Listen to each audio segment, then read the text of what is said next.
Buenas tardes, queridos hermanos. Vamos a iniciar la catequesis de esta mañana poniéndonos en las manos del Espíritu Santo. En el nombre del Padre, del Hijo y del Espíritu Santo. Jesús, tú que nos envías al Espíritu Santo para santificarnos y enseñarnos la verdad, te pedimos que nos envíes tú mismo a este Espíritu que es luz y vida, para que nos ilumines por medio de tu palabra y nos ayudes a ser transmisores de amor y paz en nuestras comunidades. Por Jesucristo nuestro Señor. Amén. En el nombre del Padre, del Hijo y del Espíritu Santo. Vamos a escuchar la lectura del Santo Evangelio de este domingo 11 del tiempo ordinario, que corresponde para este domingo 14 de junio del 2020. La lectura está tomada del Evangelio de San Mateo, desde su capítulo 9, versículo 36, hasta el capítulo 10, versículo 8. El texto dice así: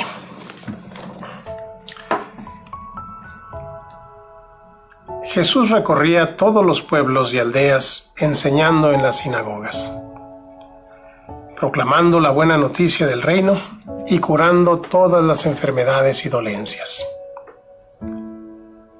Al ver a la multitud, Jesús se compadeció de ella, porque estaban cansados y abandonados, como ovejas sin pastor. Entonces dijo a sus discípulos: La cosecha es abundante, pero los trabajadores son pocos.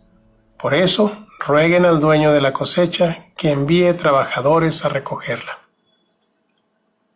Jesús llamó a sus 12 discípulos y les dio autoridad para expulsar espíritus impuros y sanar toda enfermedad y dolencia. Estos son los nombres de los 12 apóstoles. Primero Simón, llamado Pedro, y su hermano Andrés. Santiago, el hijo de Zebedeo, y su hermano Juan. Felipe y Bartolomé. Tomás y Mateo, el cobrador de impuestos. Santiago, el hijo de Alfeo, y Tadeo. Simón el cananeo y Judas Iscariote, el que lo entregó. Jesús envió a los 12 con estas instrucciones: No vayan a lugares de paganos ni entren en pueblos de samaritanos, sino diríjanse más bien a las ovejas perdidas del pueblo de Israel. Vayan y anuncien que está llegando el reino de los cielos. Curen a los enfermos, resuciten a los muertos, limpien a los leprosos y expulsen a los demonios. Lo que han recibido gratis, entréguenlo también gratis. Palabra del Señor. Contexto bíblico. Primero que todo, debemos de darnos cuenta y remarcar este versículo donde nos señala que Jesús anduvo por todas las ciudades y aldeas, enseñando, predicando la buena nueva, sanando toda enfermedad y dolencia. Este versículo va a resumir el ministerio de Jesús, casi con las mismas palabras que la introducción del Sermón de la Montaña. Aquí hay que puntualizar cómo Jesús va enseñando, proclamando y curando. Él ordena a los discípulos que se conviertan en sus compañeros en estas actividades. Y aunque no los envía hasta después de la resurrección, es muy importante tomar nota de esto.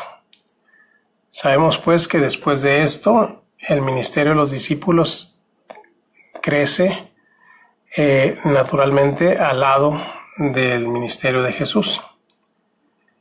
Y sabemos pues que Jesús toma la iniciativa de liderar a sus discípulos y así ellos, viendo, van aprendiendo. Y sabemos que al final, pues, son enviados para continuar con esta acción de Jesús. Es importante señalar también cómo Jesús es movido por la compasión, o sea, que siente lo que están experimentando aquellos que están en necesidad. Y por lo tanto, eso es uno de los grandes motivos para realizar su ministerio. Aquel que sufre por la ignorancia es enseñado. Aquel que sufre por la enfermedad es curado. Esta compasión es algo que debe caracterizar a todos los discípulos del Señor. Y también hay que tomar en cuenta que Jesús se dirige pues a las masas, pero no desde un punto de vista despectivo. No se frustra, no se siente que se dirige a un público que no va a entender, sino que con toda la paciencia se acerca a ellos con todo el amor y les va a ir proveyendo de lo que necesitan, pues, para alcanzar la verdadera felicidad. Es importante ver cómo de repente son contrastantes los enfoques de Jesús en relación con el de los fariseos. Para los fariseos, las grandes masas, pues no tienen mucho remedio. Jesús ve una oportunidad para ir sembrando las semillas del reino y además no solamente esto, sino que se encarga pues de que en lo posterior tengan quien les proporcione el alimento, la protección, la curación. Entonces, pues esa compasión es lo que mueve a Jesús a dejarles pastores, los pastores que como en el Antiguo Testamento se repetían una y otra vez, son los que se encargan de dar lo necesario a los rebaños de ovejas.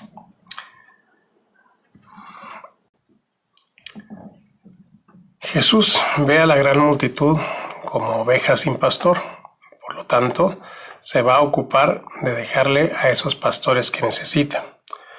Por lo tanto, en el verso 37, entonces dice a los discípulos que la cosecha es mucha y los trabajadores son pocos. Y les pide pues que rueguen al dueño de la mies que le proporcione a este pueblo los pastores que están necesitando. Entonces, también hay que resaltar aquí este punto interesante de esa necesidad de orar por los pastores, cosa que de repente a veces nos resulta difícil de hacer porque nos quedamos más en los defectos de los pastores hoy día y nos metemos quizás en cuestiones de descalificación y de decir, pues yo no participo de esto, cuando tendríamos esa obligación dada por Jesús, primero que todo, de orar para que los pastores sean verdaderamente santos, que se muevan por esos mismos sentimientos de Jesús para con el pueblo. Y obviamente, pues que hagan todo lo posible para ir subsanando sus debilidades e ir transparentando más el rostro de Jesús. Vemos también pues en este texto cómo es que Jesús hace el llamamiento de los apóstoles. Anteriormente a esta perícopa, San Mateo pues solamente habla de los discípulos como una generalidad de personas que han decidido seguir a Jesús. Pero ya ahora pues queda establecido que este pequeño grupo de 12 son los elegidos para continuar su acción salvadora. A este grupo de apóstoles que eran completamente imperfectos, que incluso señala pues que existe uno que es el que lo va a entregar, A todos, a los 12, les da autoridad sobre los espíritus inmundos, para echarlos, para sanar cualquier enfermedad y dolencia. Sin la autoridad de Jesús, los discípulos no tendrían ningún poder. Jesús da esta capacidad y sabemos pues que la misión no se reduce solamente a la salvación de las almas, sino a una sanación integral del cuerpo y del alma. Tanto la proclamación de Jesús como los actos prácticos de compasión van mucho más allá de lo que muchos cristianos llaman ministerio el día de hoy.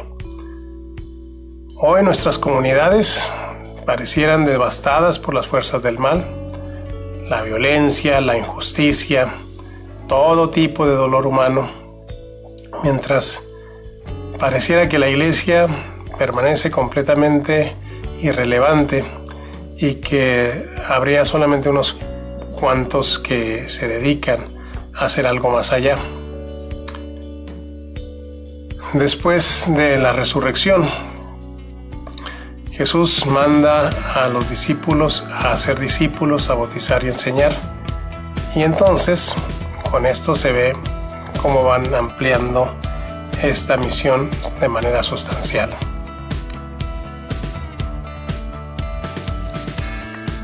En un primer momento, Jesús les prohíbe ir más allá de los límites del pueblo de Israel. No vayan a tierras de paganos ni entren a ciudades de samaritanos. Pero hay dos posibles explicaciones ante esto.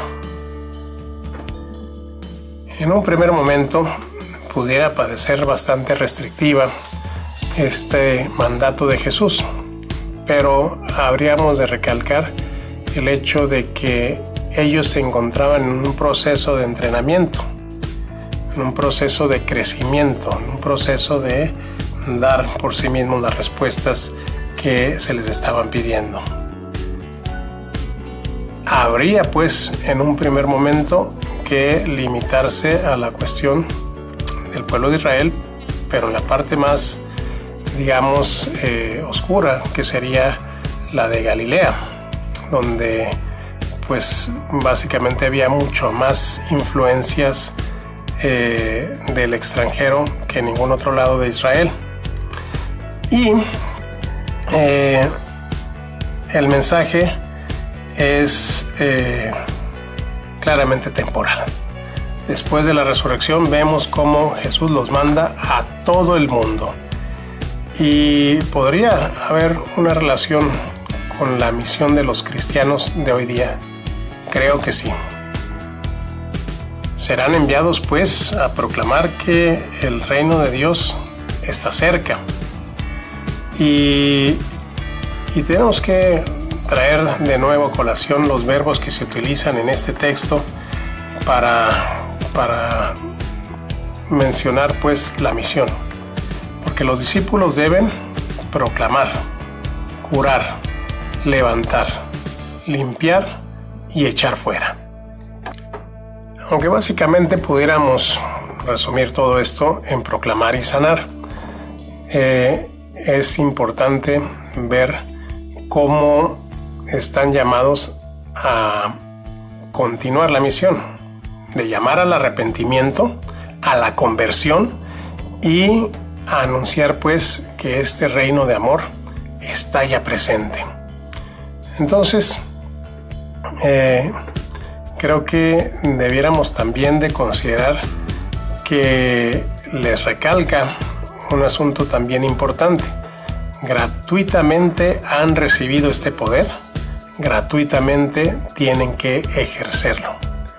Y es pues que el ministerio es recibido u otorgado como un don y por lo tanto deben de compartirlo de la misma manera. No deben de cobrar por la enseñanza, no deben de cobrar por la sanación.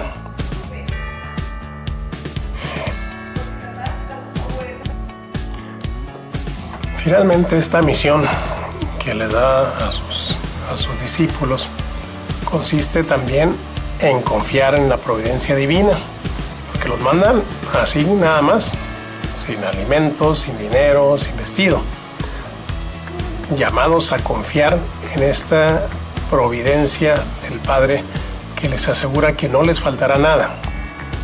Y esto cómo viene a movernos el tapete hoy día, cuando estamos tan acostumbrados a buscar seguridades, y una de ellas la seguridad material primero que todo.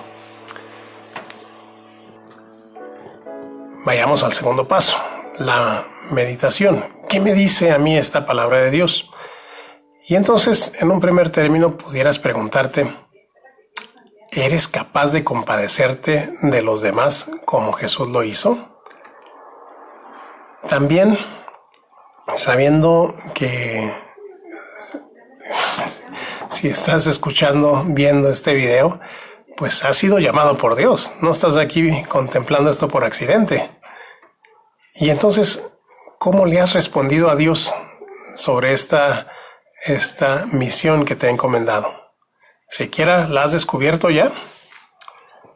Luego, muy importante también, aquí se menciona a los discípulos que convierten en apóstoles, y en muchas ocasiones pensamos que esto es restringido a unos cuantos. Ya en nuestra vida común y corriente pensaríamos que estos enviados son las religiosas, los sacerdotes, los obispos. Pero ¿será que los discípulos entran en un grupo restringido? ¿No serás tú también llamado a ser discípulo? Pero no solamente para hacer cosas, sino para aprender, sino para compartir. Ahí se queda para la reflexión. ¿Te sientes llamado a ser discípulo o discípula de Cristo? Y con este tinte actual de la pandemia, pues llama mucho también la atención aquella cuestión de mi actitud para con los enfermos. Tú como discípulo, como discípula, ¿qué actitud tienes para aquellos que sufren? Y ahora tenemos bastante donde podemos hacer algo. Y finalmente, yo creo que una de las preguntas más directas y difíciles para contestar ¿es el amor lo que me mueve a actuar a mí? ¿De verdad? ¿Y cómo se manifiesta? Hagamos un momento de oración. Señor, gracias por llamarme a la misión y por darme la capacidad de ser compasivo con los sufrimientos de mis hermanos, por haberme llamado para ser un fermento de tu reino, por tener a mis seres queridos y por darme la capacidad de amar cada día. Por eso, Señor, te damos gracias. Y te pedimos perdón por todas aquellas ocasiones en que no hemos sabido ser buenos discípulos, por no buscar a las personas necesitadas, por buscar siempre primero nuestro beneficio personal, por no ser coherentes con lo que decimos y hacemos, y por todas las ocasiones en que te hayamos ofendido. Por eso te pedimos perdón, Señor. Y la última parte, pues ya te corresponde a ti. ¿Cómo llevas a la práctica esto que has escuchado, esto que has interiorizado? ¿A qué te puedes comprometer de hoy en adelante? ¿Cómo puedes convertirte en mejor discípulo? ¿Cómo puedes ir esforzándote para aprender más del Maestro y para compartirlo con aquellos que te rodean? Pues hasta aquí el momento de oración con la lectura de la Sagrada Escritura, en este caso del Evangelio del próximo domingo. Continuamos con nuestra catequesis. La catequesis de este día está titulada El establecimiento del pueblo de Dios, y se va a hablar de la época de los jueces. El objetivo de este tema es reconocer cómo Dios se reveló por medio de hombres, como los jueces enviados suyos, para liberar a su pueblo. Escuchemos la lectura de los siguientes textos. El primero está tomado del libro de los jueces en su capítulo 2, versos del 16 al 18. Entonces el Señor suscitó jueces que los libraron de las bandas de asaltantes, pero tampoco hacían caso a los jueces. Se prostituyeron ante otros dioses y los adoraron. Se apartaron pronto del camino que habían seguido sus antepasados. Ellos habían sido dóciles a los mandamientos del Señor, pero no los imitaron.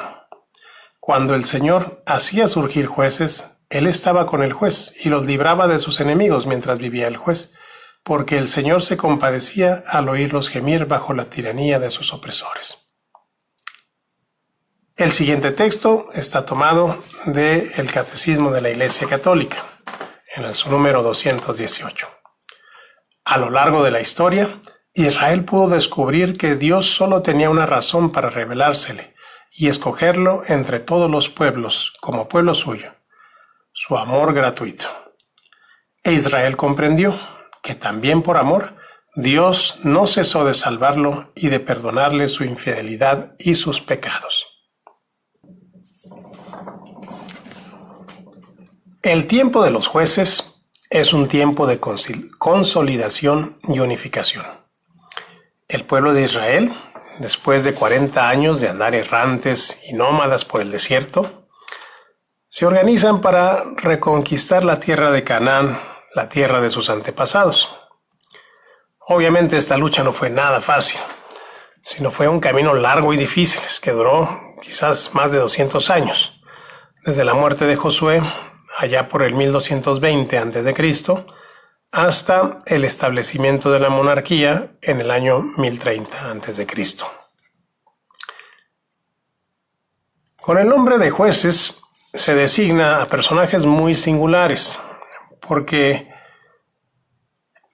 no precisamente porque se ajusten a controversias o a resolver controversias en asuntos de justicia, sino son más bien personajes que ejercieron sobre Israel o parte del mismo un mayor o menor grado de autoridad y sobre todo que consiguieron un puesto público destacado gracias a sus acciones de guerra, aunque no sobrepasaba los límites de su propia tribu. Estamos hablando de hombres y mujeres a quien la tradición israelita recuerda con admiración, porque pudieron hacer frente a las adversidades y salvar al pueblo de caer en manos de los enemigos. En el periodo de los jueces, el pueblo va a pecar constantemente, rebelándose contra Dios. Se supone que se había pactado una alianza con Él, y entonces pues Dios los castiga, permitiendo que otros pueblos les declaren la guerra y los dominen. Cuando el pueblo se arrepiente, Dios los perdona y los libera, y va a suscitar jueces para que mantengan esta alianza.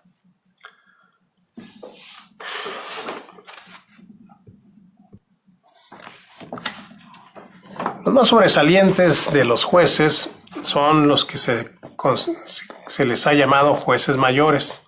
Estamos hablando de Otoniel, Ehud, Débora y Barak, Gedeón, Jefté y Sansón. Quizás su función religiosa va a convertirse en secundaria porque se van a dedicar más que todo a gobernar. Y sus intervenciones frecuentemente van a ser movidas por un afán de venganza ante las injusticias recibidas. A través de las guerras en las que se involucran, se reafirma la identidad religiosa y se conquista la tierra, pues se consideraba que el campo de batalla, cuna de la nación, era a la vez el primer santuario. En él estaba Israel y también el Señor Dios. Hay un convencimiento de que la tierra es de Dios. Dios es el Señor del mundo y de la historia. Dios da la tierra, pero hay que conquistarla. El don de Dios exige necesariamente una respuesta humana. Los enemigos no van a caer solos. Esto quiere decir que hoy nosotros, los cristianos, tenemos que estar luchando constantemente por el reino de Dios, sabiendo que Él está con nosotros, pero su gracia va a exigir nuestro esfuerzo al mismo tiempo. El bien común del pueblo exige irremediablemente la colaboración de todos. En los jueces, con el éxito imprevisto de sus empresas, se puede reconocer la acción de un poder superior. Los jefes se van a convertir en instrumentos de Dios por los medios de los cuales va a ejercer la soberanía. Se sienten invadidos por el Espíritu de Dios, convirtiéndose así en figuras que prepararán la esperanza mesiánica. Su aparición irregular de jefes populares carismáticos van a preparar el sitio a lo que después será la dignidad de los príncipes y de los reyes. Guarda en tu corazón las siguientes palabras. La época de los jueces nos habla de que el pueblo de Dios rompió la alianza que había hecho con él. Cayó en el pecado invocando a otros dioses y Dios permitió que fueran sometidos por pueblos vecinos. Los jueces aparecen como hombres libertadores, muchos de ellos guerreros, y se consideraban llamados por Dios para liberar a su pueblo. Confrontamos. El juez era de algún modo el instrumento de Dios para hacer justicia, castigando a los enemigos del pueblo. También era el líder que actuaba como caudillo en nombre de Dios y encabezaba al pueblo. ¿En qué concepto se tiene hoy día a quienes están al frente de una comunidad?